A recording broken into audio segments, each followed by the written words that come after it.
All right, ladies and gentlemen, if we can go ahead and get started today. If everyone will please rise and join me in the Pledge of Allegiance.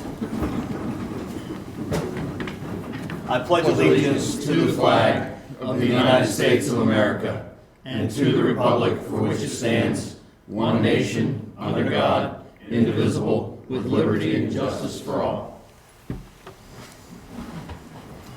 I want to start by welcoming our newest commissioner, Kristen Schnepp-Geiger, who was appointed by Governor Wolf and confirmed by the Senate just this past month, right? Just been Correct. this month. So, but I want to read a couple things before we get started, if I could. The first is about the new framework for the board meetings. We recognize the need to attract more diversity within the board, and with the addition of with Kristen, we started to make some moves in that direction. We want to thank, obviously, Governor Wolf for nominating Ms. Geiger, and certainly to the Senate for confirming her here to the Board of Commissioners. That we realize that attracting a more diverse board is required so that we have to rethink the current board meeting structure that we've been using. The current working group and commission meetings require a minimum of 12 overnight stays and consumes at least 12 weekdays for each commissioner. So starting in January 2020, we're going to do away with the working group meetings, and instead of using the time under new business and the formal agenda for the commissioners to discuss new topics. And this is actually a more appropriate place for a discussion. After all, what we talk about is new business.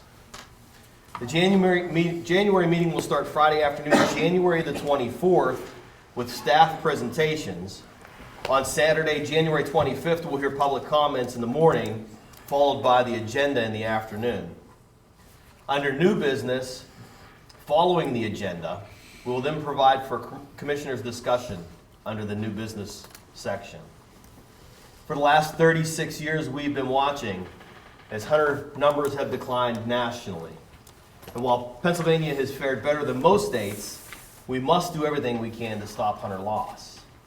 So continuing to conduct business as usual, obviously, will not reverse this trend.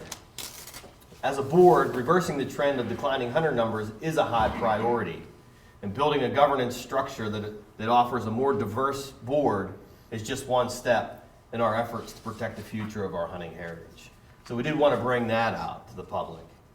One of the other things I wanted to address was, and this is just an informational note right now, since the Sunday hunting bill has been passed and we have the authority next year to bring Sunday hunting to the table, I just wanted to say that the Pennsylvania Board of Commissioners wants to make it clear that when expanded Sunday hunting opportunities are put into place in 2020, migratory game bird hunting will remain closed on Sundays. The U.S. Fish and Wildlife Service annually sets the number of hunting days that will be held in each state for ducks, geese, doves, woodcocks, and other migratory species. States where Sunday hunting for migratory game birds is prohibited receive additional compensatory hunting days for migratory game birds. So if Pennsylvania were to open to migratory game bird on one of these 3 Sundays, authorized by Senate Bill 147 for additional hunting, it would affect the loss of migratory game bird hunting overall in Pennsylvania. However, the U.S. Fish and Wildlife Service has indicated that Pennsylvania will continue to receive its compensatory days so long as the Game Commission continues to close migratory game bird hunting on all Sundays.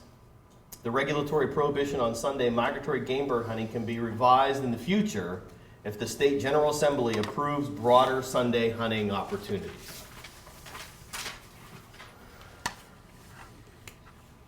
So any questions about any of that stuff that we've talked about first? No. Okay. So we're going to start out with wildlife management, right? So Matthew, if you would please.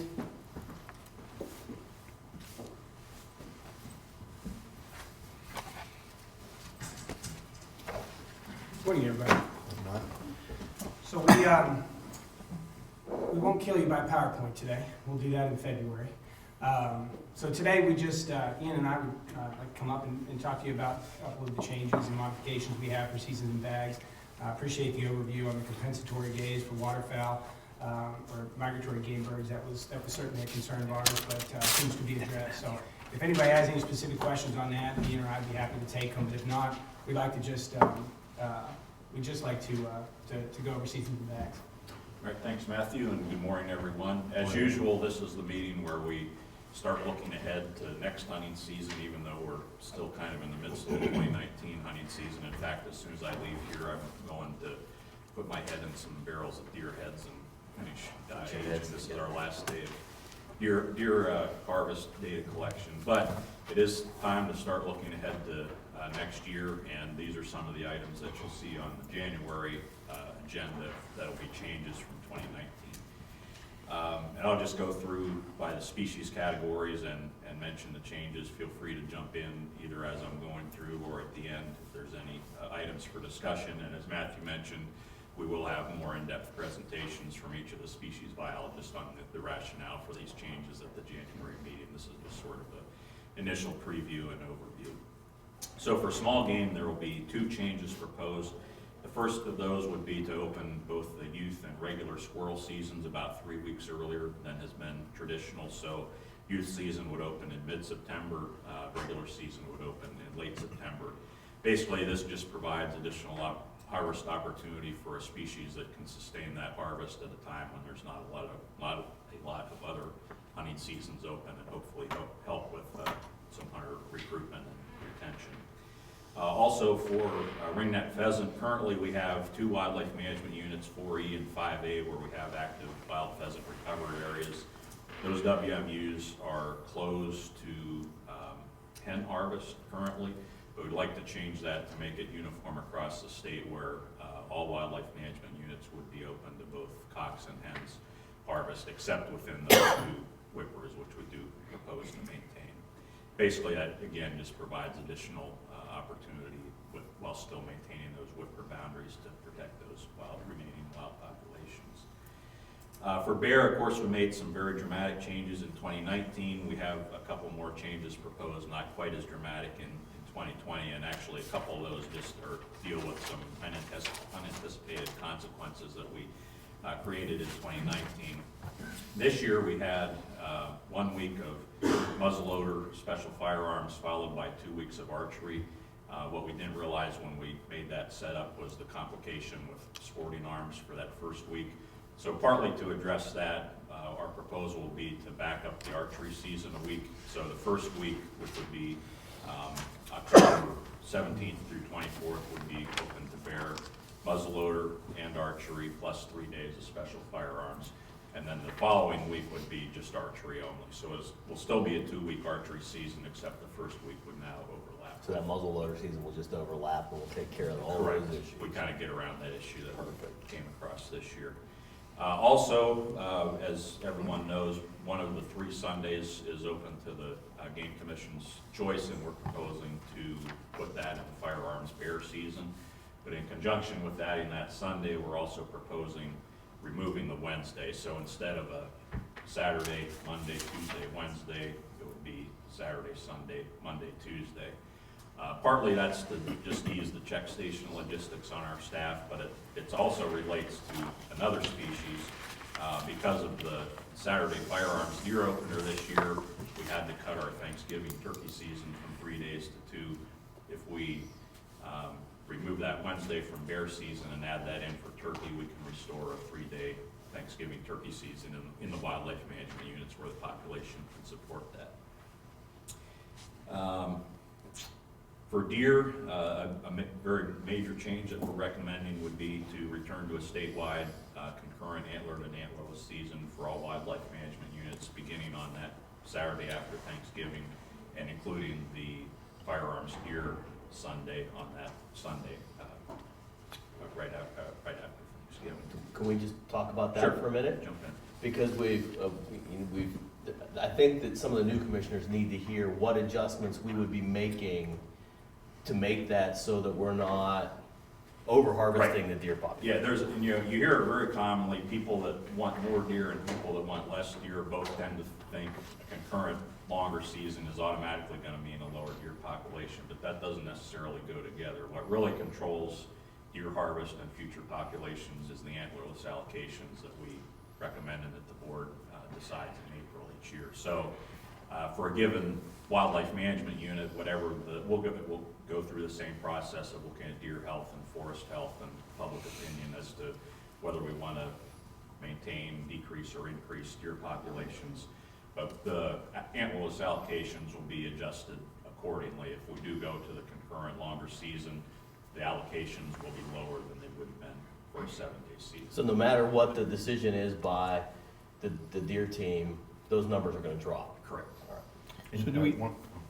So do we, as you take that into account, do you take an economic decision into account? Is there anything in there? I mean, what you're doing again is removing, and as we all know, people are gonna hunt Saturday, Sunday, Monday, go home Tuesday, and that's the last time you'll see them in the season. Typical hunters. The way our structure is right now, we see them Saturday, we'll see them Saturday, Sunday, Monday, and then they'll come back Friday, Saturday, the following weekend, so we'll have a big economic effect. If we change that, you gotta understand that you're taking money out of people's mouths because they're not gonna come up the following weekend. So that second Saturday is actually becoming a very large portion of the harvest, whereas right now you're gonna shift it all to one weekend and that'll be it. The short answer is we don't take those economics into consideration. We really haven't done a deep dive data analysis on what all that means. So I guess that becomes a board consideration Right. for the social and I economic. just think that we should do that before we make decisions that are gonna affect people's lives. We're already getting complaints, that we've, you know, had a big effect with the Saturday opener on people's lives. I just wanna make sure we don't do it twice, 2 years in a row, and we actually end up putting people out of business.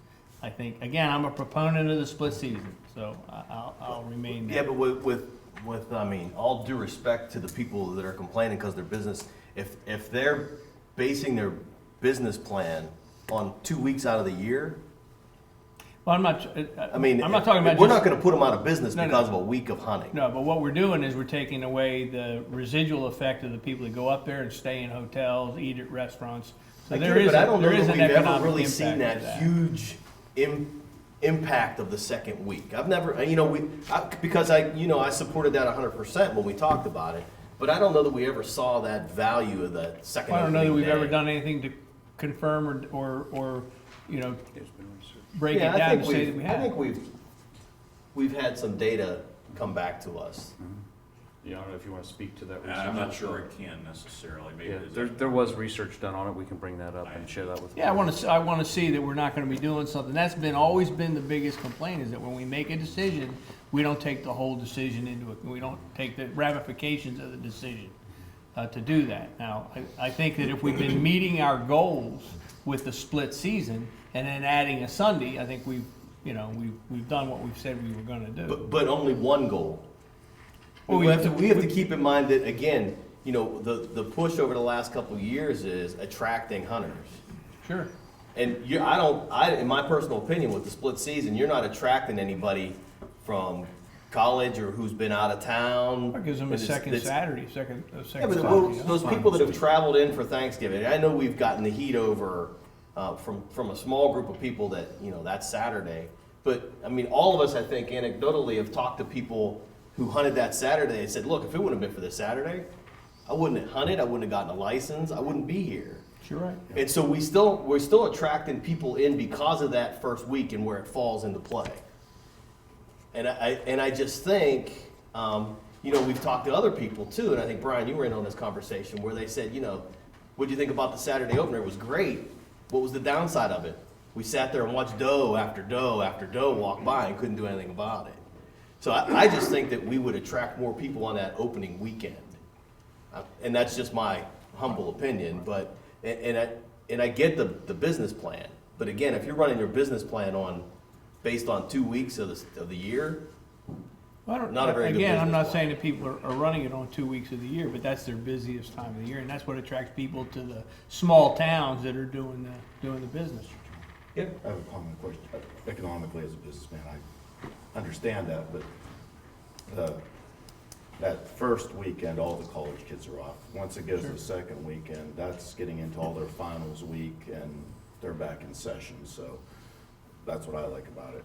The question on Ian, on the biological perspective of recommending for concurrent, you reduce the doe allocation for, in my recollection from last year, is either stable, reduce, or increase. That'll be the okay, I understand. Thank you. So the second complaint is gonna be, we reduce the allocations unless people are gonna get doe licenses because we're changing the season up. So we're affecting more than just, the people that are working. There is potentially that Yeah. trade-off. So my depending on question is, are we yeah. meeting our goals with this system that we have in place? Biologically, we can meet our goals either with a split season or a concurrent season. It really comes down to how we all weigh those social considerations and Right. those possibilities. And so obviously this will generate plenty more discussion, but that's the purpose of getting it out. What's the drop dead date on that? Does that have to be done in January? No, Okay. well, obviously the board will make, April. we'll have an agenda item with dates, which the board will either vote up and down in January, but that can be April's changed. the change, April is the right? Okay. final decision. We have time. Sure. One more item on deer, of course, Senate Bill 147 also authorizes one Sunday in archery season. We honestly don't have a lot of biological or human dimensions data to guide us on where to put that. What our preliminary proposal would be Sunday, November 15th, which just tacks one day onto the end of the season. But again, if we get public comments that prefer something different, we can easily enough do That's- that. That's probably gonna be the most public comment you get, is they extend the season Yeah. longer, so. Right. Moving on to turkey, I already mentioned that for those wildlife management units that can support a Thanksgiving season, the proposal would be to restore that to 3 days by making it a Wednesday, Thursday, Friday hunt. So that'll affect a number of wildlife management units. Also, and there's some good news here, preliminarily, it looked like there were gonna be a number of wildlife management units where we need to reduce the fall season next year. Fortunately, most of the state, this was a pretty good year for turkey productivity, so it looks like there's only 2 wildlife management units, and those are 4C and 4E, where we'll be recommending a 1-week decrease from the season. So those 2 units would go from a 2-week plus this year a 2-day Thanksgiving season to a 1 week plus a 3-day Thanksgiving season. So if you put that all together for bear, deer, and turkey, those big game for that week around Thanksgiving, what our proposals will be, and again, this will get plenty of discussion, would be Saturday before Thanksgiving opens firearms bear season statewide, and that would run Saturday, Sunday, Monday, Tuesday. For a number of wildlife management units, there'd be a turkey season Wednesday, Thursday, Friday, and then potentially a concurrent firearms deer season coming in Saturday, Sunday, Monday, and so forth. So quite a bit of change during that week, but I think some good additional We have a opportunities. quick discussion on the seasons of those two. Is there not another way to handle reducing the harvest? We're selling the second tag, and so we're reducing the opportunity a week when you're trying to get people to get involved. So you're taking that away from them, yet you're leaving a second tag out there for those people. So would it not be better You off? lost me on that, I'm sorry. So we sell a second, We're talking about turkey Turkey, okay, season. sorry. Talking about turkey season. we sell a second tag. Would it not be wouldn't it not be more prudent to take away the second tag and allow the population to grow that way instead of taking away the opportunity? Similar to deer harvest, what drives turkey populations is, at least to the extent that we control it, is hen harvest and not gobbler harvest. So to put it in a very extreme sense, we could kill every gobbler in the state every year in May, and it would have no long-term impact on the population because that year's jakes would do the breeding the next year. So again, there's social aspects to that second tag, but it really doesn't have a long-term population impact because it's not affecting hen harvest. The fall season, where it's either sex and where the predominant proportion of the harvest consists of hens, that's where we can actually. So using that argument against you, you're telling me on one hand we have to reduce it because we have a population that's down, But on the other hand, you're telling me we could kill every one of the gobblers in the spring and it wouldn't make any difference. Why are we reducing the length of the season? Because the number of hens you kill does make a difference. We're So not we're killing talking about hens the in early spring. season. You're talking about the early, you're I'm talking about the early fall. season. Yes. He's talking about Oh, you're talking about fall season. Sorry, Yeah. yes. Oh, okay, I thought you were talking about the early season reducing it. And the only reason I caught that is because he said something about Thanksgiving. Yeah, So I was okay. like, oh. I didn't catch that, yeah. But that is a common issue that comes up, that biologically, there is a big difference between harvesting males in the spring or fall versus harvesting hens Right. in the fall. And that's where, when we do need to make a change, that's where we focus. Just a few more on fur bearers, a few changes we'll be proposing to add 3 wildlife management units in northwestern Pennsylvania, 1A, 1B, and 2F, the list of units that are open to otter trapping. That'll be a conservative 1-week season like we have in the 2 northeastern wildlife management units currently. Also, for those 2 WMUs in the northeast, 3C and 3D, we might be about to the point where we can add a 2nd week to that season. We're not quite ready to propose that in January. Since that season occurs in February, we'll come back to the board between January and April and potentially offer up the potential to add another week to those 2 wildlife management units in the northeast. Again, that would only affect those 2 WMUs. We're going to recommend a 1-week season for the 3 northwest wildlife management units regardless. That's been an opportunity that's been desired in that part of the state for a long time, and it looks like the population can support it. We'll be proposing to add Wildlife Management Unit 2B to the list of WMUs open for bobcat hunting and trapping. And also will be, because of the number of beaver nuisance issues in northwestern Pennsylvania, we'll be proposing to increase the season limit for beavers in WMUs 1A and 1B from 40 to 60, which probably won't have a huge effect because most trappers don't achieve that bag limit anyway, but it's one little thing we can do. And then finally, for elk, again, we made a number of changes in 2019, and the 2020 recommended change is a relatively minor one. We have on the books this extended season the week after the regular season. That's been in existence for about 9 years, and there's never been an elk harvested during that extended season. So essentially, we Never? No. We have a regulation on the books that has no biological or recreational benefit. So just for simplification, we propose to remove that in 2020. So that covers the list. It's a fairly long list. Again, each of the species biologists will be in January to give greater detail on the background for these, but this at least gets the ball rolling on some of the discussion. So we need to talk about something, and I don't know if you want to talk about it, maybe Matthew wants to talk about it, maybe neither of you want to talk about it. But with the extended bear seasons, and I think we talked to some of the RDs last night, I think some of the concerns that we have in the field are checking bears now. I think Charlie brought up the fact that we've got an email that one bear ended up being spoiled because of the time gap between the harvest and when it could get checked. I think everybody in this room, everybody in the agency is all in favor of the Saturday, Monday, Tuesday check stations. We've got to find a way. The question is this, I guess. Do we need to check everything? And if we do,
went there. We had biologists and staff.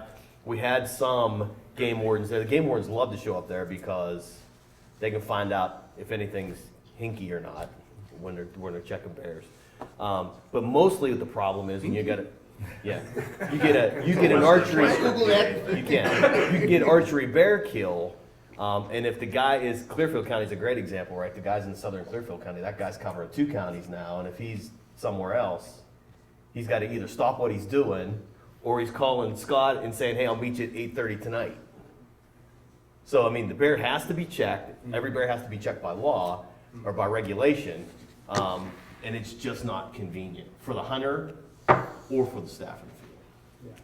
The call outs and then the check stations are, sometimes we have check stations that'll run 3 or 4 bears.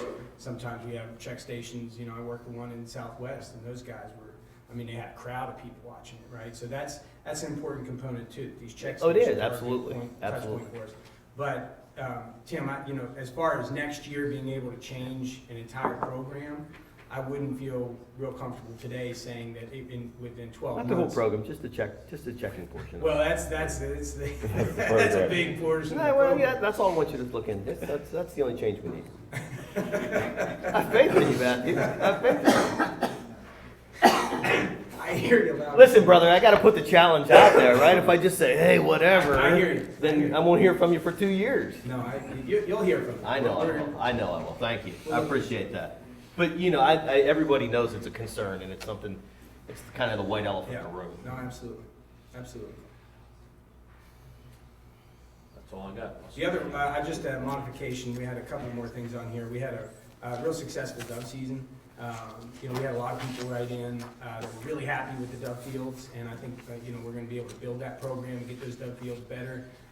I know that this popped up, and Randy and I have talked in the past about moving this regulation. I think that's more of his shop than it is mine, but Tom Keller and some folks from Pete's shop really did a good job of hearing back from hunters. So dove season will pop up here. I think Randy's going to cover that, for removing that.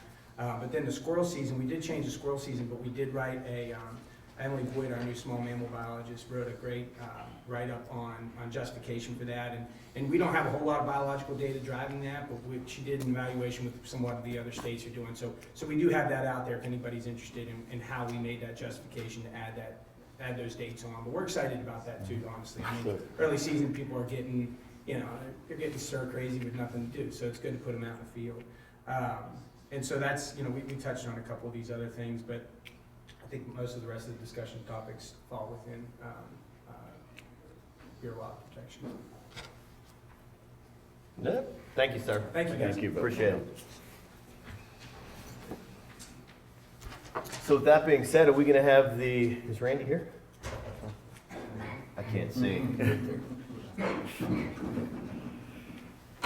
I can't see you, Randy, you're too short. That's correct. You might be shorter than me today. So, we have like 5 or 6 different white briefing papers here that we worked on, and first one has to deal with the removing the manipulation of the time frame on the managed dove fields. So, just a little background. Last year, the board approved regulations to allow for managed dove fields in Pennsylvania, which is an accepted practice according to the U.S. Fish and Wildlife Service for habitat manipulation for hunting doves, not waterfowl, however. So one of the issues that we tried to address as the managed dove fields were being implemented was the potential conflict with waterfowl hunters. Because both under state and federal law, it remains a violation of the baiting laws to hunt over manipulated crop, waterfowl specifically. So we put in our initial go at this, we put in a September 15th manipulation date cutoff to try to eliminate that conflict with waterfowl hunters. The only conflict that exists right now is with the early Canada goose season. or typically the early dove season, the dove season and the early Canada goose season start right about the same time. So if you have a hunter who would get into a managed dove field because he sees waterfowl, Canada geese using it to hunt, he would be in violation. Now, we addressed that on our own properties, on the managed dove fields that we put together by using signage, basically prohibiting waterfowl hunting on our own properties. So just warning the hunters that, hey, this is a managed dove field, waterfowl hunting is prohibited under state and federal law type of thing. So that, I would continue to have that concern if we were to remove that September 15th date. The dove season, and I understand that, you know, based on weather and the wet springs and things that we have in Pennsylvania can affect when a dove field is best to be manipulated. However, with our dove season, like this year, ran pretty much from beginning of September to the end of November. So if the September 15th manipulation date was removed, then that landowner could manipulate that field at any time.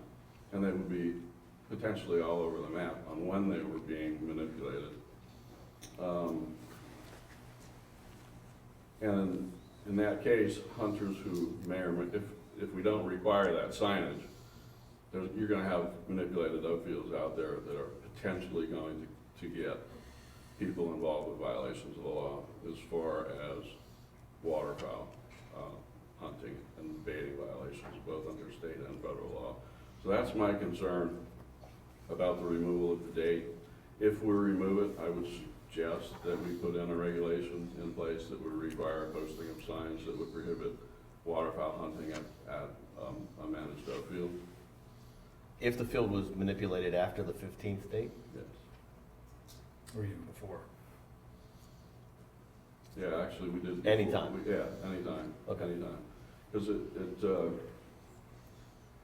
and that's what we did on our own state game lands. I mean, it remains, if there's a waterfowl season open, which generally there is, if the dove season's open, then that remains an issue. And I don't think anybody here at this table, including myself, wants to get hunters wrapped up in unintentional violations of the law as far as, baiting waterfowl goes. So the date could be removed, but my recommendation would be if we remove it to make sure that we require in the regulations posting of signs indicating this is a managed dove field, waterfowl hunting is prohibited.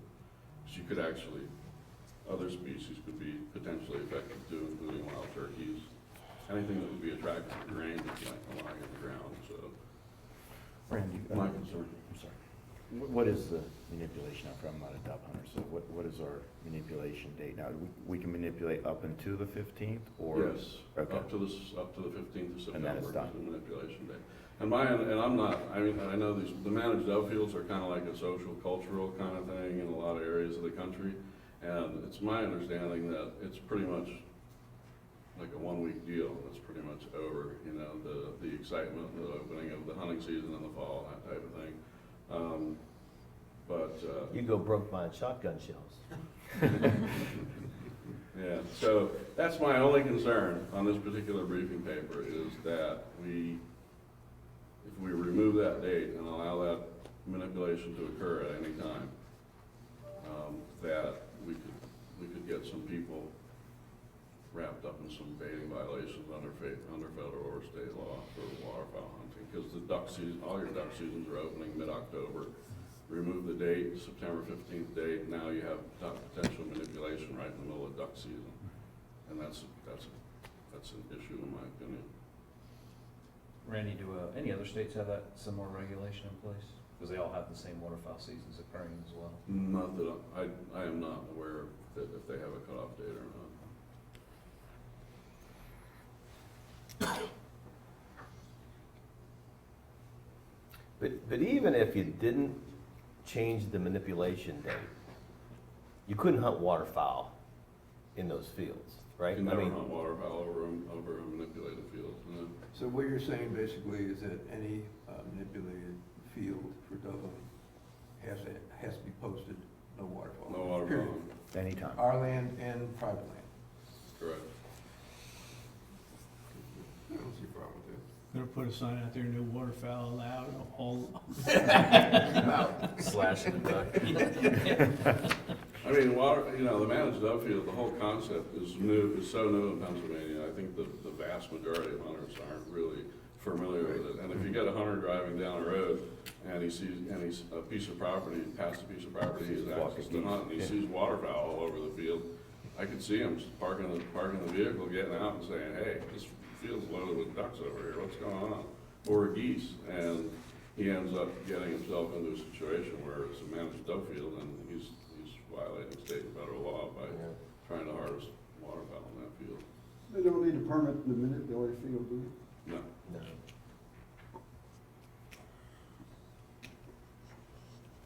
So that's my concern on that. We will draft the regulations, however the board sees fit.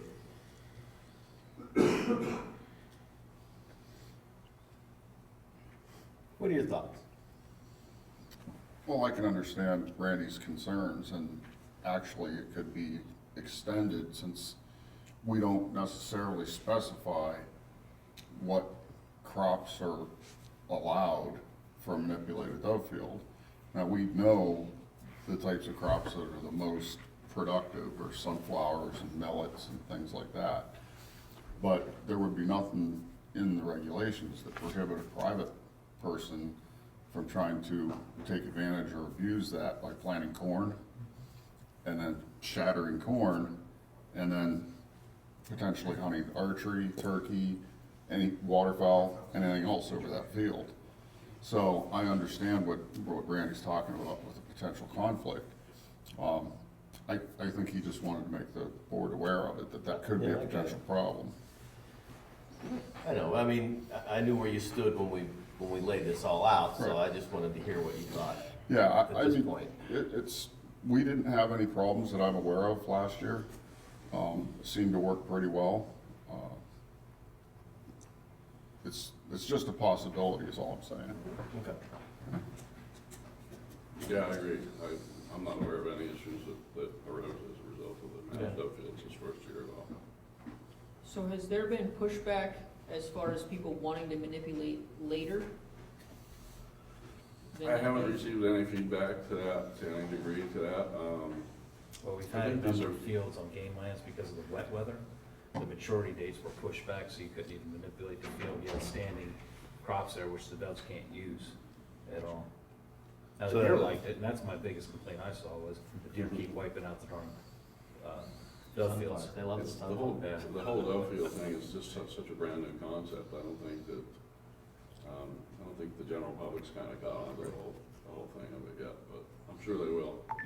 It'll be sad. Right, it's the internal driving this. We have had no complaints from hunters. It's your crews not being able to, in a wet fall, not being able to. You get a wet spring, Yeah. they have to delay planting, or, you have, that wet summer and it just delays maturation of the crop, so, you want that seed to be dry before you shatter it, and it's just, won't stop bringing. Yeah, so you're trying to achieve more flexibility. Yeah, more flexibility, so people put that investment, and we have it takes a lot to put in a dove field.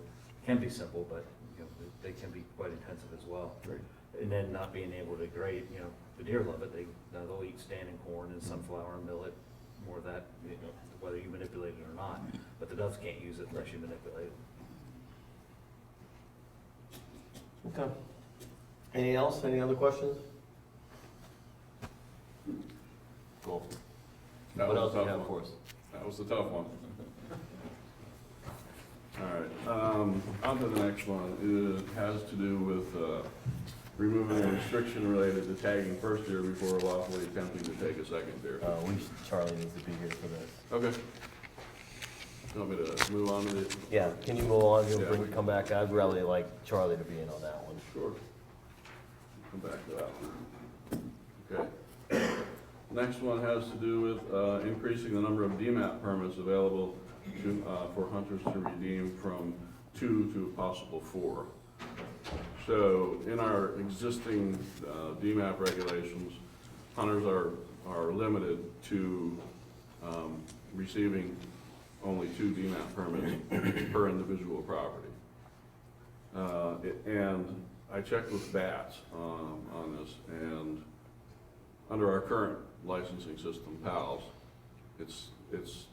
we're not able to adjust their personal limits to increase it to 3 or 4 or whatever the board may choose. But with the new PAL system, as they're developing it, we would be able to make the changes in that system to allow for personal limit to be adjusted at the unit level. So it's other than the licensing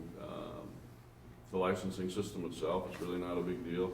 Some of the positive things that could come from that is we all know that there are hunters out there that are more able or more willing to have the time to get out and harvest more deer. So having 4 tags to be available to them on a specific DMAP unit might be more successful for the landowner and help them meet their deer management goals on their individual properties. So I don't really see too much of a downside to that. Just giving the hunters more opportunity to get out there and helping the landowners manage the deer on their individual properties. Only issue, again, is the technical issue related to PALS, which we could resolve that with the new PALS With the new system. Yeah, with the new system. Is that correct, Deanna? It is correct, but we have started the change request process with the current vendor to make that change in the current system. We Okay. submitted a change request, just the other day, Tammy? Yeah, So potentially they can fix it. yes. Okay. In time for the coming license year, do we know that? We've submitted a lot of change requests for this coming year, but, I mean, when we submit it, they basically have to evaluate it and then return to us the level of effort it would take and the cost. So, it would get done. Anybody on the board have any questions, concerns with increasing DMAP?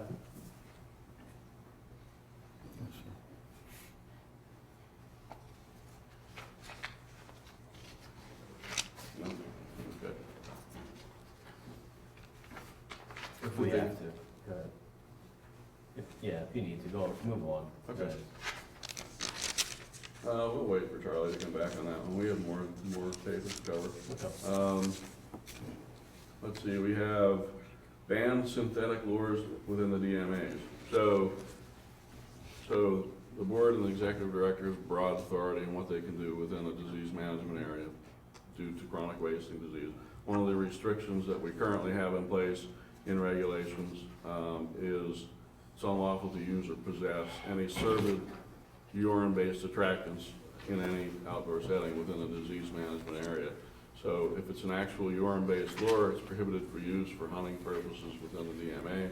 However, there are synthetic lures on the market as well, and those synthetic lures are they're not urine-based, so they are not currently prohibited by our regulations. So this particular paper was drafted for the board to consider, should we prohibit synthetic lures within the DMA? Now, while there's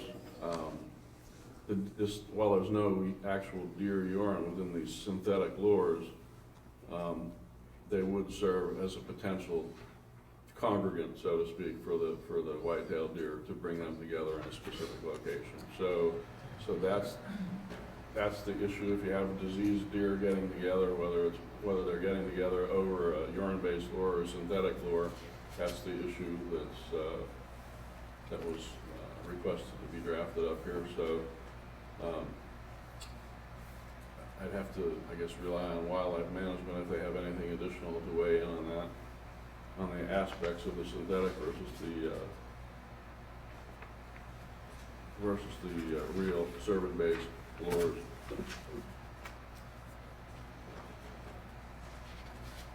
According to Chris Rosenberry, added some notes to the briefing paper, and at the end it says, hunters who use urine-based attractants may anticipate lower deer harvesting success if this is banned, but data do not support their general expectations.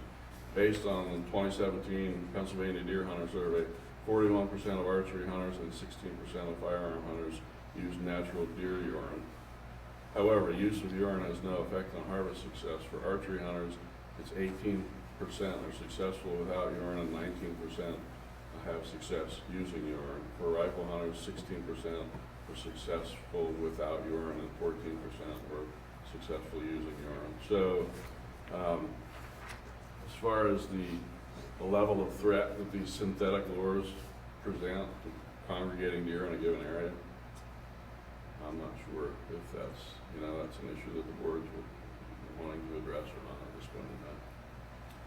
I'm not sure why urine-based scents aren't banned across the entire state. They ban them in an area where we've got a problem already.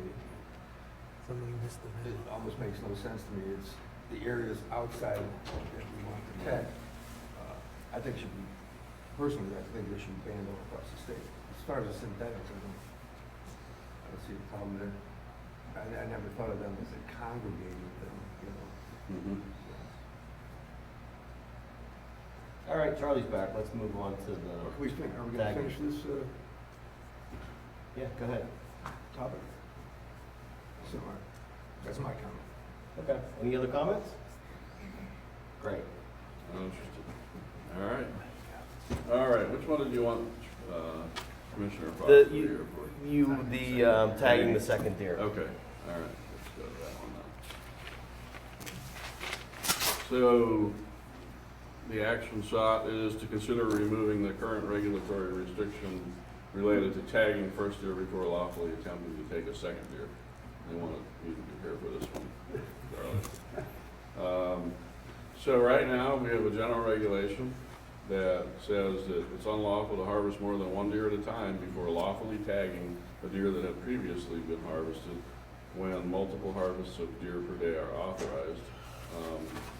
This particular regulation is generally statewide, except does not apply in special regulations areas. So our special regulations counties, if a hunter sees two deer come through, he can shoot, harvest both deer, and without any concern about tagging the first one.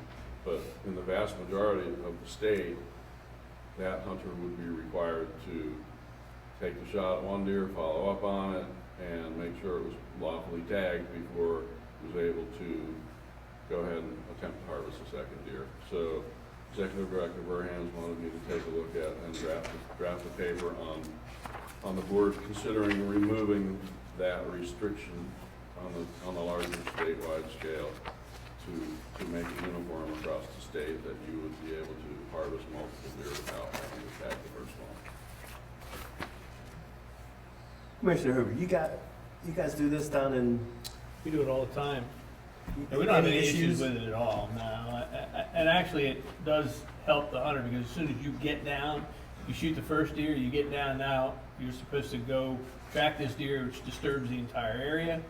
Then you're gonna tag it, you're gonna gut it, you're gonna drag it back to a point. And then your hunt is done for the day. So if you've got the opportunity to harvest a second deer and you do have a tag for the second deer, I don't know why we're disturbing the area. I mean, we should just allow them to My do it. only thought was if you cripple the first deer, you really ought to focus on that before you kill the second one. You're correct, but the key to that is if you cripple a deer, you're not going after it right away. You're gonna wait that period of time that you feel necessary to let that deer, bed down and expire. If you get up and you go after it right away, we all know the consequences of that are a 5-mile march through the woods somewhere. So that's my only concern, is that if you shoot one, however you hit it, if you're not sure about it, you're gonna let it go anyway. And if you're sitting there and another deer comes by 15, 20 minutes later, whatever, you should have the opportunity to harvest that deer as well. It's not a big deal, but I just thought, make a lot of sloppy. Yeah. Anyone else? Have any questions, concerns? So that would give you the ability to fill all of your tags in one sitting, theoretically. Right. Theoretically, yeah. If you had 2 doe tags and a buck tag. Let the whole family out. And I mean, this regulation's been long-standing, existing in the special regs We haven't had any. Special regs is Philly and Allegheny, right? Well, it's bigger than that. It is, okay. Bucks, Chester, Oh, okay. Delaware, Montgomery, Philly, Allegheny, there's 5 or 6 different counties, Okay. but it's been in place for a long time, and we have. With no issues. No issues there. I think it's, I I think don't it's a see good anything change. wrong with it. Me either. I've seen to it at times. I really don't. Yeah. I knew you had concerns, so I wanted him to wait until you came back to talk about that. All right, you good? Yeah. All right. All right, is Steve Smith here?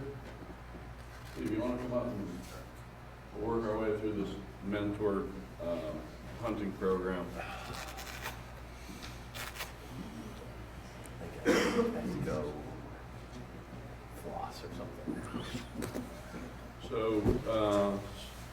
So Brian asked us to take a look at the mentor program. We know we have a mentored youth and we have a mentored adult program. And they've kind of been, hodgepodge together over the years. And so there's some inconsistencies across these programs. And he asked Steve Smith to take a look at a briefing paper in an effort to try to simplify and make maybe things a little bit more consistent across the mentored program. So, do you have a copy of the paper? I don't, on my phone, I do, so I'm good. What do you need? Okay. Here you go. The paper? It's in there somewhere. So some of the issues related to the mentor program is, it can clearly become confusing to people. Is the youth program has certain species eligibilities, and the adult program has certain species eligibilities, and they're different from each other. So it's very easy for people to get confused about what can I hunt, what can I hunt, and that type of thing. One of the things specifically that I know Brian wanted to take a look at was allowing the mentored adults to be able to harvest an antlered deer. When the mentor program was first put in place, mentored adults were prohibited by regulation from being able to harvest an antlered deer, and that still stands today. So, I know that was one thing that Brian was interested in taking a look at, so. Just to give you an example, obviously the implementation of Saturday Oprah was, really driven to attract those young hunters out there. And then we have our own regulation in place that says, well, if you're a mentored adult, sorry, you can't come out and hunt with us Saturday, maybe you can come the next weekend. So it seemed to be really when you look at what drives hunting in Pennsylvania, obviously it's white-tailed deer. The mentor programs developed to get more hunters into hunting, yet by regulation, we prohibit them from pursuing the most popular species out there. So it seemed to really conflict with what the intent of the mentor program was and the intent of what we're trying to do with getting more hunters involved. So, for example, the mentored youth program, mentored youth are eligible to hunt squirrel, rabbit, doves, woodchucks, coyotes, and antlered deer. They can also hunt fall turkeys and antlerless deer as long as they get a tag transferred to them. So that's the species list if you're Doves? a youth. Yes, doves on the list. So I don't care, but I thought part of the concern was nothing that flew, While moving, where you hunt where you're moving. Right, you had to where be the situ- hunter's moving. Right, you had to be situated. The animal can fly anywhere it wants. Right. That makes sense. Anyway.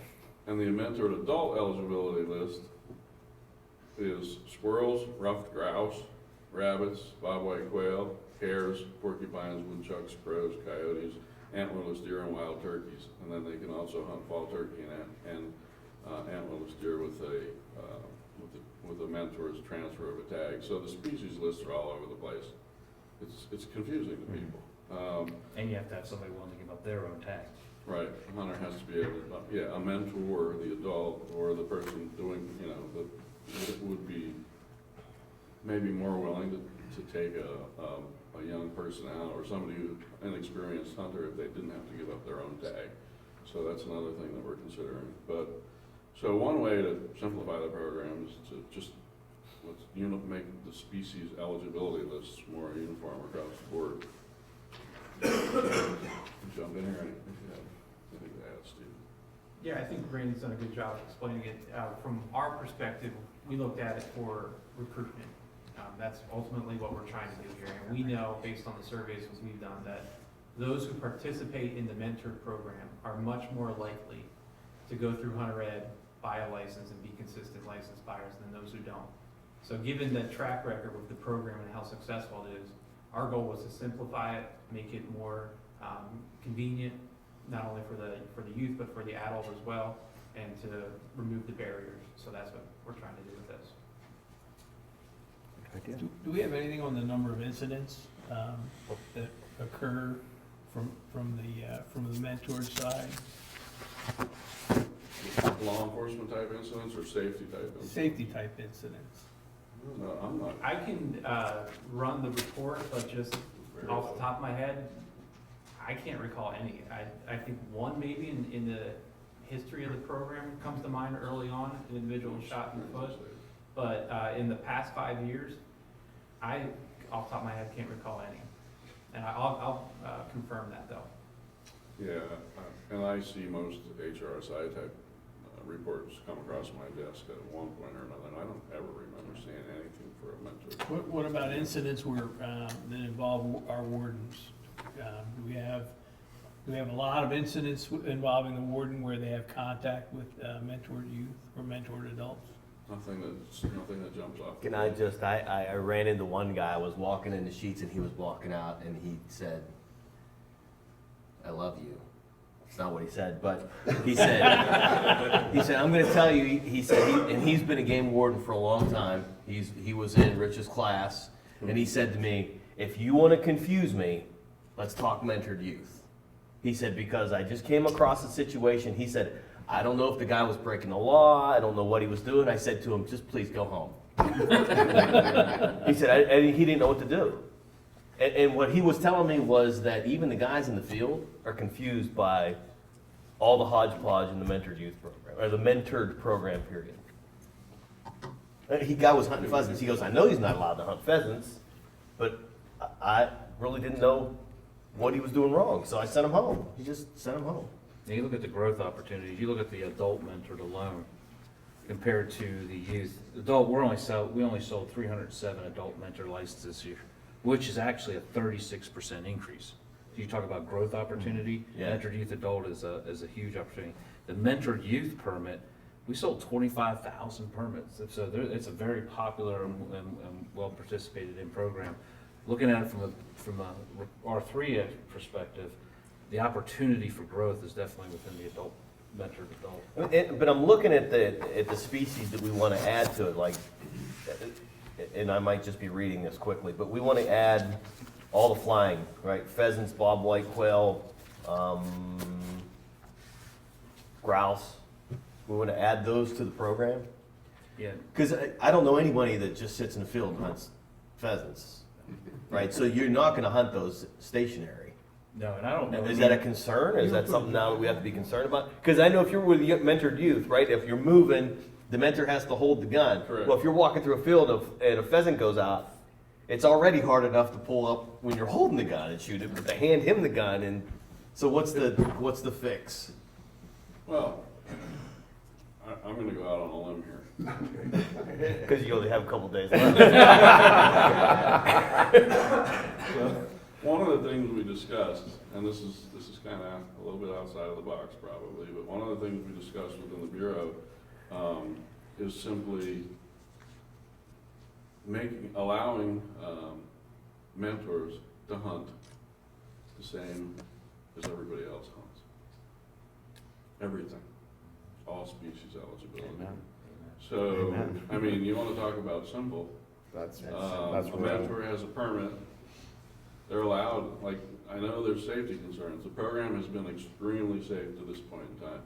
So if the pheasant field, so you have the adult walks through, he's running the dog, he's carrying the gun, the dog goes on point. Hey, dog's getting birdie. Kid stops, he's stationary, he hands him the gun, get ready, it's gonna go up. The opportunity is there for the kid to harvest the pheasant. He can, his license would allow him, his permit would allow him to get the pheasant permit, would allow him to get antlerless licenses, just like a licensed hunter could.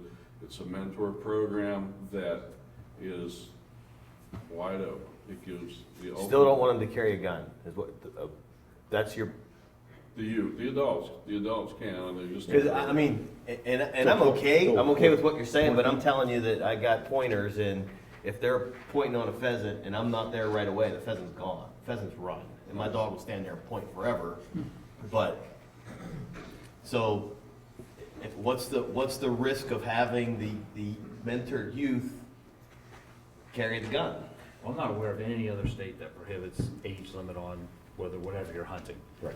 And we don't see those issues. It's really comes down, burden of responsibility is still on that mentor. Yeah, I get That they are responsible for that hunter, you know, and as a parent, I know as myself as a parent, there are certain requirements I've placed on my son that weren't legal requirements before I took him turkey hunting, but I put on him as far as being able to handle the gun safely and things like that. So I really, you know, there's a burden of responsibility that goes to the mentor. on But that. we're assuming that everyone's responsible, and you can't assume that. I also don't. We know that. Yeah, but I don't think you can, I don't, Rule. personally, I don't believe you can regulate, I Regulate. don't believe you can regulate people to doing the No, I responsible thing. I agree 100%, and I agree that maybe we should open this up. I'm just concerned about a 6-year-old carrying a gun. Yeah. No, yeah, I get that, but I mean, hunting pheasants is just one of those things, and I'm okay with opening it up to them and giving them the opportunities. I just know how, you know, you have flushers, right? What's the chance you're gonna get a flushing dog to hold up long enough to give a kid a gun? Very low.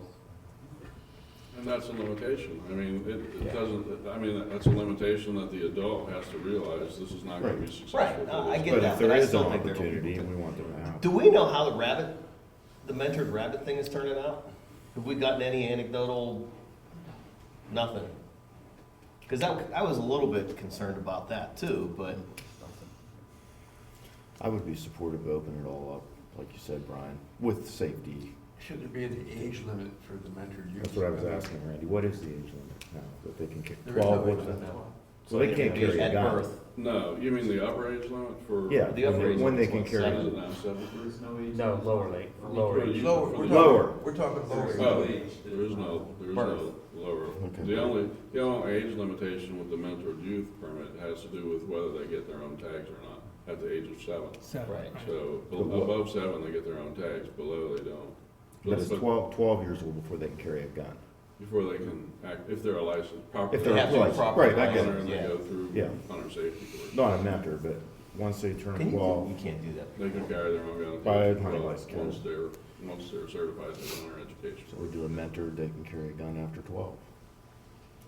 Well, that's the whole key of the mentor program is, this research is pretty clear, the earlier you can get them in hunting, the more likely they're gonna stick with it. Yeah. So the concept in me as a hunter, where the state forced me not to hunt, but before I was 12, when I was ready to hunt. Yeah. My son was 9 years old when he took his first turkey, and he was ready. So, you know, we as agencies across the nation have put these barriers in place to reduce recruitment, and that's the whole concept behind the mentor program, is to remove barriers, put the burden of responsibility on the parent, and it's proven to be a safe program. Mhm. We just haven't had these issues when it comes to safety and youth out there. It's the parents do a good job. They decide what the child's ready to hunt, and they pursue it, you know, appropriately. And as I'm in the field patrolling even, the worst thing I've ever seen is a young kid turkey hunting, and his dad used his gun to try to, with low brass shells, you know, and that's more of an education issue. That's not really something that I believe you can really fix with regulation. That's an education issue. Kid I'm never I'm could good shut with up. I'm good opening it with up, it, I me just too. wanna know what restrictions we wanna hold on I to. think my personal opinion, I'm not the board, but I would recommend we maintain every safety protocol that currently exists within the mentor program. And we just Open up species. Everything. I like you're out in the limb. I like Thank that, you. I'm okay with that. Yeah. There's Me no too. age limits right now for kids that hunt on private pheasant farms, correct? Like a regulated hunting ground Correct. type thing. Has Is it? anybody don't looked know. at? They're not regulated by us. They Right, would they're be not regulated by their us, so insurance carrier. I know there are Correct. younger kids who have killed pheasants in those, in those settings. Right. To the best of my knowledge, it's all been done safely. But I didn't know if anybody heard anything contrary to that. I've taken my boys since they were 8 or 9, and the couple farms I go to, they can have the guns, Yeah. and nothing's ever happened. And they've killed a lot of pheasants. Then again, the adult takes responsibility. Oh, right, yeah, I You had know, to sign the you waiver. sign Yeah, waivers I had to to take sign the waiver, responsibility, right. which is what we're talking about Right. here. And the way our program works, you are responsible. If Yeah. something happens, that game board's giving you the ticket. Right. Right. Yeah, you do sign the waiver, you're right, Tim. So Randy, what you're saying though is that the mentor youth still can't carry the gun if they're walking. Correct. They should have, To all species. open up to all Yeah. species, but all the safety protocols that we very diligently put in place for this program when we started it many years ago should remain in place, my opinion. I'm fine with that. Too. Talk about simplification. Yeah. I mean, Yeah. you get the confused game warden thing, like all the different species eligibilities for different ages of, yeah, it's. So really what this allows us to do is stop calling it a mentored youth and a mentored adult, and it's just called a mentor program. Right. So, Right. I think that's beautiful. If I may? Just to add a point on simplicity, is if you guys are gonna remove some of the core principles that are included within the program, it does kind of remove the purpose of having a permit, which is actually, I think, a positive thing. If we are removing some of these requirements from the program, we kind of move towards something more akin to an apprentice license. And one of the areas that we can also benefit from simplification is actually removing this separate permit in our licensing system and selling a license that may have a mark on it that is relating to whether or not they have hunter ed, that would designate them as an apprentice, that would then possibly have some regulations that would still connect it to some safety parameters. So if you're looking at removing some of the species limitations and just opening it up, one of the areas that you can consider is maybe as a second step, maybe not initially, because there's a lot more implications here, is to consider the other impacts that you can have to simplification in the licensing side, such that we have even less documents that a game warden has to identify, less licensing complications as to, because the price is the same, the costs are otherwise the same, so we can much improve the simplification by taking it that next step. I don't know if we're ready to do it initially, with respect to right now. I think the species issue is maybe that first step, but you can consider the broader ramifications. However, just do consider that does have some legislative impacts that would need to be considered with some consultation down there. Yeah, Jason, that would be my question, is that we have the authority to create a permit, but do we have the authority to create a license? We do not, and the statutory framework does provide a limitation on the eligibility of a hunting license at the age of 12. However, again, with the basis of the program, the success that the program has had, I don't know that setting up a structure that maintains the same safety parameters that the legislature would expect under a licensed scenario as opposed to a permitted scenario would be much objected to. I think that the program has seen a lot of success. But we would need to do it legislatively, is my Absolutely. point, versus If you go to regulatory. apprentice. If you go to apprentice, that structure would need to be housed within our licensing structure, which right now is not well designed to accommodate all of the different parameters of the current program. Okay. So No, that's great, thanks.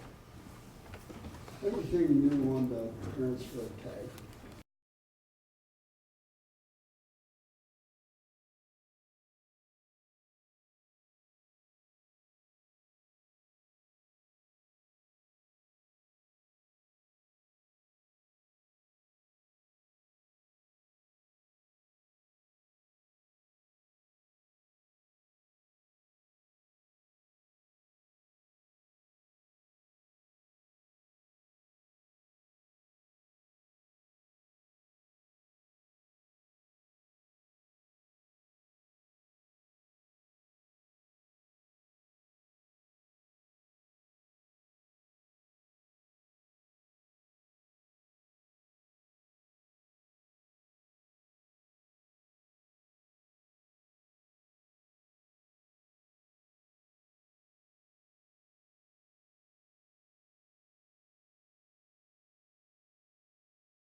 identical, you know, the same exact vehicle, just registration was through the PennDOT side of the house versus the DCNR side of the house.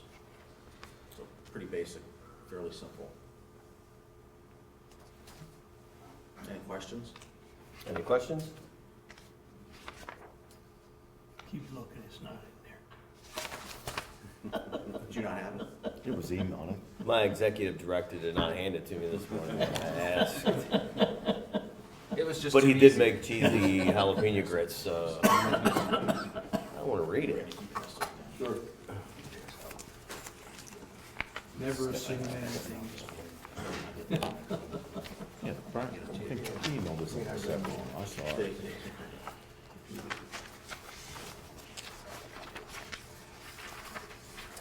Except for this one, obviously.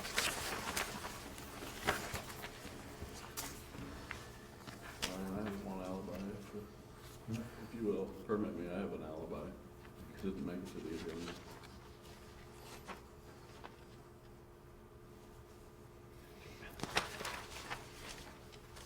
Why do we make it so difficult to register? Why can you register only with one agency? At the time, we only thought that was the mechanism that they could be registered. Okay. But at the same point, where we're working through our regulations, these neighborhood electric vehicles kind of came on scene with a, you know, regulation set and the ability So to just kind register of it. passed each other out. Exactly. All right. So once we were made aware of this by Don Williams, who was one of the individuals that was lobbying for this for Sure. many years, it only made sense that we need to clean up the provision there.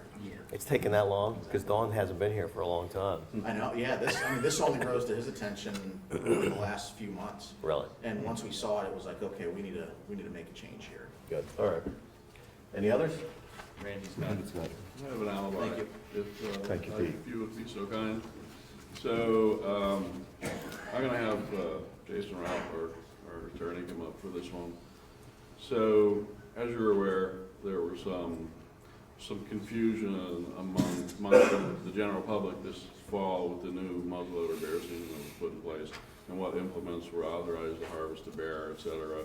It was confusing because there was, you know, the muzzleloader bear season overlapped the deer archery season.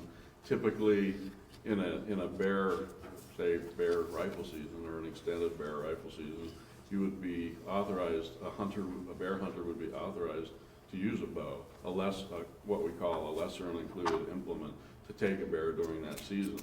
But during the bear muzzleloader season, the only implement authorized to kill a bear during that season is a muzzleloading firearm, as spelled out specifically on our regulations. So there was some concern that we were gonna have some bear hunters, some archery deer hunters sitting in tree stands that were properly licensed for bear, who had a bear come under their tree stand, and they decided to take it with the bow, which technically would have been a violation of the law, and a significant violation of the law. So, we addressed that for this particular fall, and we had absolutely no issues that I'm aware of, but I asked Jason Ralph to come up, and to work on some regulations, assuming that we're gonna move to continue with this muzzleloader bear season moving forward, and different ways that maybe we can tweak the regulations to make sure that hunters are clear in what they can and what they can't do, so. So as Randy had indicated, this issue kind of came up as a hunter-initiated question that mostly archers were beginning to kind of anticipate the overlap with this season to try to identify what their eligibility was going to be. This is the first time this ever came up because this is the first time we had such expansive and overlapping seasons. Unfortunately, some of the current limitations that have existed for a long time relative to lawful arms and ammunition for archery deer as well as for bear muzzleloader created some restrictions that we were not able to alter. So one of the first considerations that I think the board has to make is the issue relative to whether or not and how many of these seasons are going to continue to overlap. And we can adjust if they're going to continue to overlap. We can then adjust with some possible changes to the arms and ammunition to make these seasons more flexible if the board so chooses. one side of the coin is the overlap with the archery deer with the muzzleloader bear. And you have to make changes in both sections that relate to, can you carry a firearm while you are archery deer hunting? Right now, there are very limited exceptions. One would be persons who are carrying for personal protection with a license. But the second is, historically, we've had an allowance for persons who choose to muzzleloader deer hunt during that overlap of that 1 week season, as long as they're properly licensed for that muzzleloader season and wear any greater protective orange requirements necessary. So we've authorized the muzzleloader overlap, but for deer only. It's very specific. The question on that side is, does the board want to move to an allowance for a muzzleloader bear season to allow a properly licensed bear hunter to be able to do both at the same time? Kind of like an opportunistic, if one comes along kind of scenario. However, as Randy indicated, on the opposite side, we need to make sure that we make a proper exception within the bear muzzleloader season to authorize the possession and or use of a bow, because that is also a listed prohibition that you can only use the listed devices, and bows are not on there. So we need to kind of consider where the board wants to be with lawful arms. Do we want to have bows and crossbows to be lawful devices during the muzzleloader season? That does have some impacts, at least some kind of strange, ripple effects that could occur. And on that point, that would really kind of relate mostly to the late season, because what we tend to do with the early season, we tend to do with the late season, because they're the same with overlaps with archery and muzzleloader, at least with respect to deer. And that is, during that late season, do we want to have a bow be a lawful device at a less costlier license cost, as if you will, be a lawful device for muzzleloaders in that flintlock season, when that season alone is the sole season where you can use a buck tag to harvest a antlerless deer. The overlapping archery deer season is not permitted to do that. And that kind of creates a interesting conflict there as to whether or not that's something you want to maintain or not. Again, these are just options that the board has. This was a hunter-initiated concern, with the increased opportunities that we had all these seasons overlapping.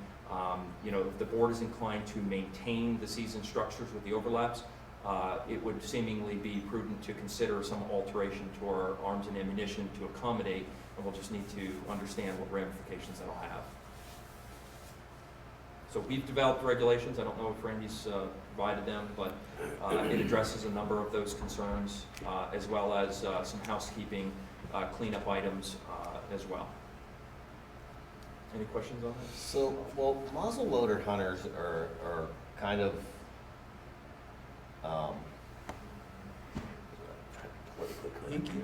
hinky. They're not hinky. They're interesting in the fact that they love their seasons to be pure. We're talking the late flintlock season. Well, any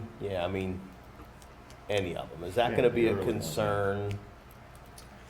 We don't want to, we have set up seasons for flintlock, muzzleloader, whatever. We don't want them mad at us. I think you have value on both sides of the coin. I think that you will have some muzzleloader hunters that maybe over the last couple of years would say that they like that there's some benefits is limited to their group only.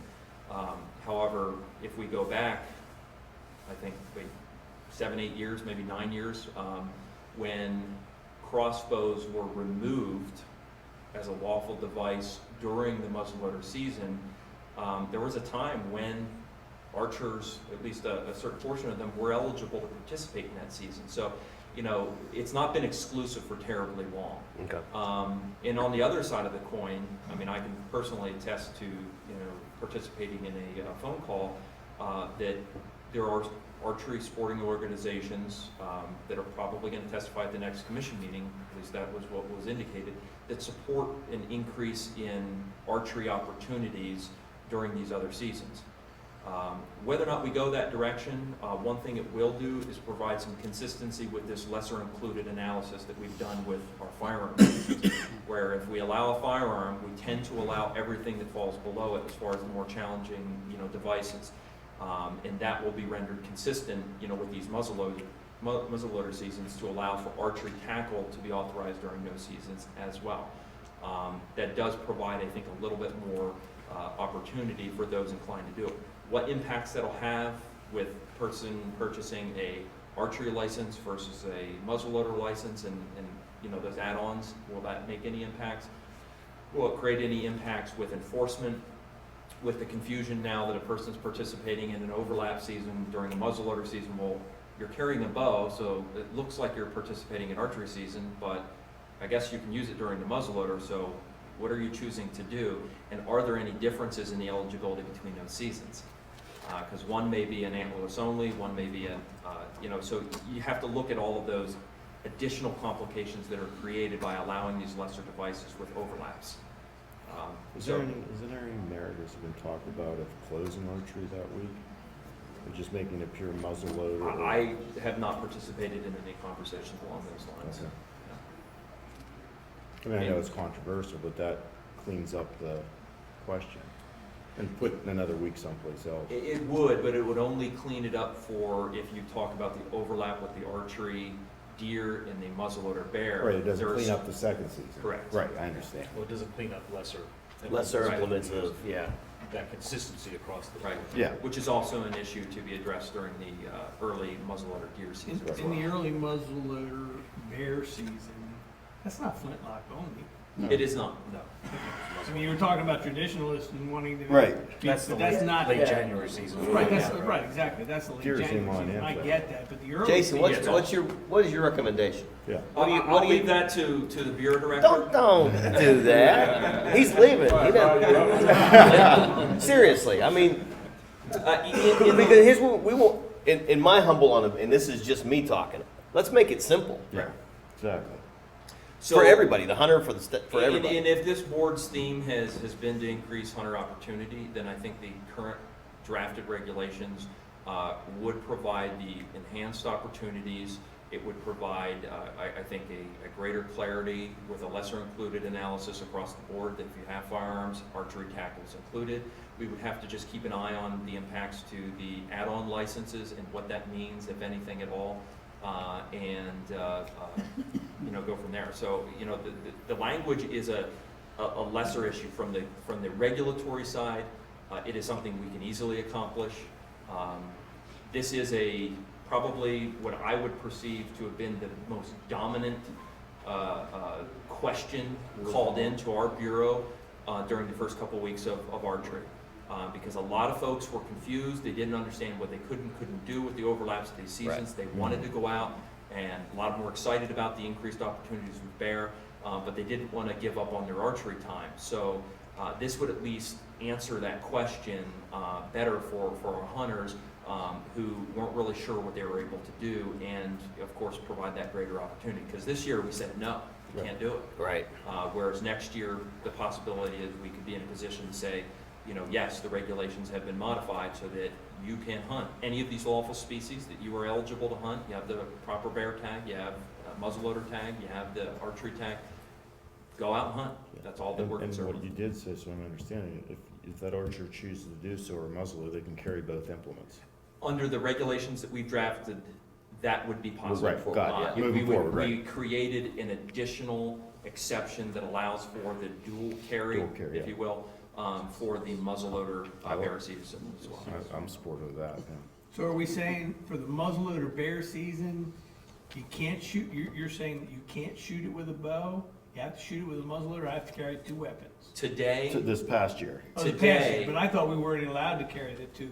No. If you You're were archery correct. hunting, You're you not only couldn't. not allowed to use the device Right. to kill it, but Right. you couldn't carry You couldn't both carry weapons. it. Right. So there's multiple layers of regulatory structure that we had to address to make sure that we can accommodate it. It's not to say that it's that complicated for us to fix it, it's just to say that we had to address both facets of it. And not to complicate the discussion any further, but just to make sure that we're aware, the dual carry and the overlap issue is also a concern for the special 3-day firearm season. Are we in the same mindset with providing the opportunity to participate in both at the same time? Again, I don't know that we have an opinion, but it creates some additional complications because that is an antlerless only season. And do you want rifles and bows in the same tree stand at the same time? I don't know the answer to that. That's a board question. So I gotta carry a backpack? Everything. Yeah, no. Carry it all. You're gonna have to hire somebody to carry all your I need stuff. a porter. Especially 3 days. If I wanted to hunt with my bow instead of my rifle, I could go hunt with that bow, right? Correct. Yeah.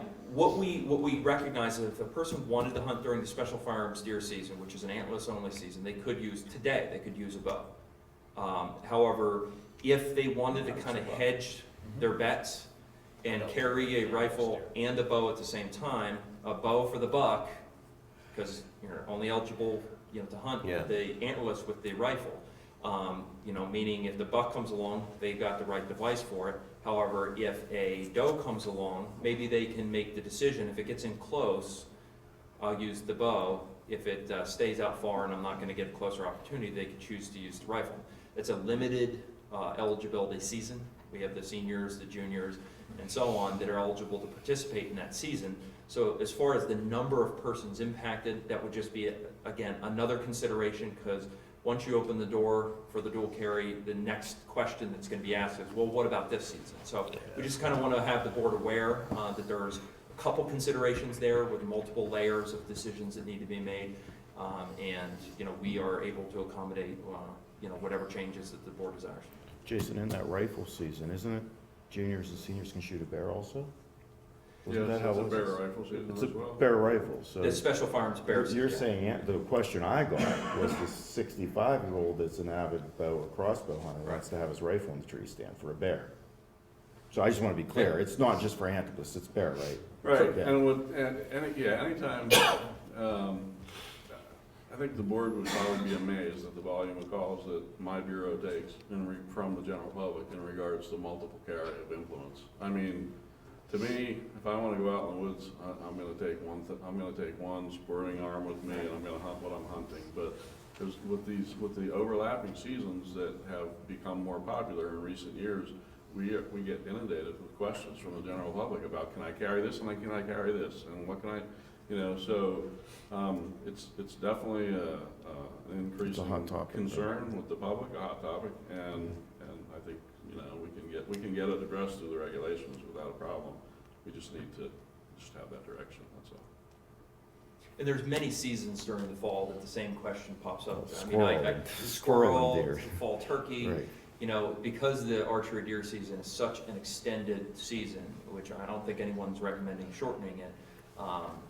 We have a lot of these questions pop up, and while I think it's a good idea to consider in this case, because it was a big question for this past fall season, allowing for overlap dual carry scenarios for bear and deer.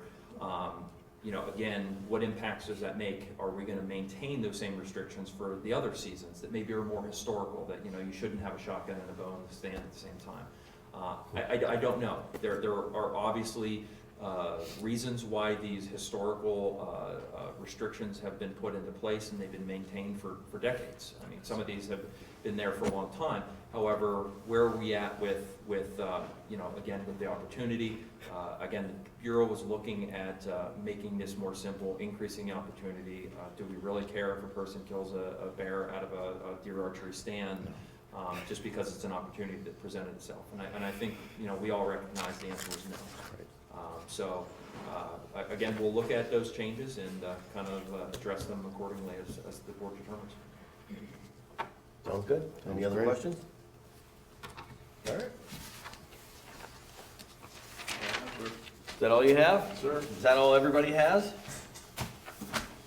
So we will be, I don't even know what time of day it is. 10:05. Executive session. Might as well get started. Get you guys out here early. Oh, you got it. Are the mics For the on? signing. No, you're always live. Right.